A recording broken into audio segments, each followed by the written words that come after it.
Today marks the 41st anniversary of the Supreme Court decision legalizing abortion.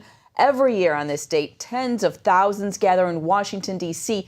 to protest the Roe v. Wade decision. And despite below freezing temperatures and inches of snow on the ground, this year's March for Life was no different. Paul Strand brings us tonight's top story from the nation's capital. Free, we will abolish abortion signs. I am the pro-life generation signs. As pro-life advocates marched in the bitter cold, they knew huge battles loom on every side of the abortion issue. Opponents of the killing encourage pregnant women to go to pro-life pregnancy centers rather than abortion clinics. So the clinics and their allies have been trying to regulate such centers out of business. Peggy Hartshorn represents some 1,800 centers. Abortion clinics are closing in the United States. At the height, we had about 1,700 abortion clinics. We're down to just over 500, but pregnancy centers are multiplying. We have over 2,000. The theme of this year's march is fighting for the adoption option.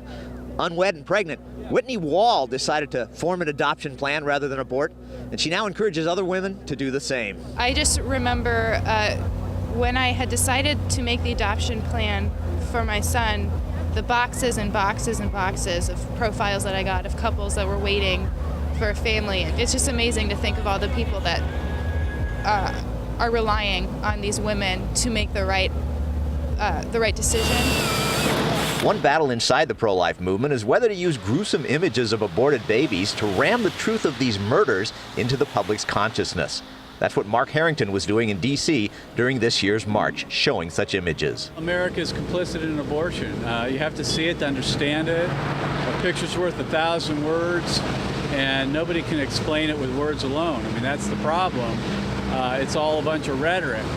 Once you see the victims, you understand the injustice. The Pro-Life Action League's Eric Scheidler marched in Chicago this Sunday.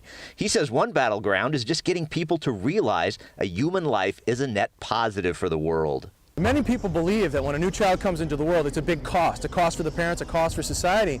But we're finding that simply is not the case. In fact, a new study has just come out showing that every child born, on average, contributes $217,000 to the national economy. Scheidler pointed out polls show more and more Americans are turning pro-life. Now he's pleading that all those people take action. The only way we're going to be victorious in the end is if every single person who recognizes the unborn child as valuable is willing to step out of their comfort zone and share that message with others. Paul Strand, CBN News, the March for Life in Washington.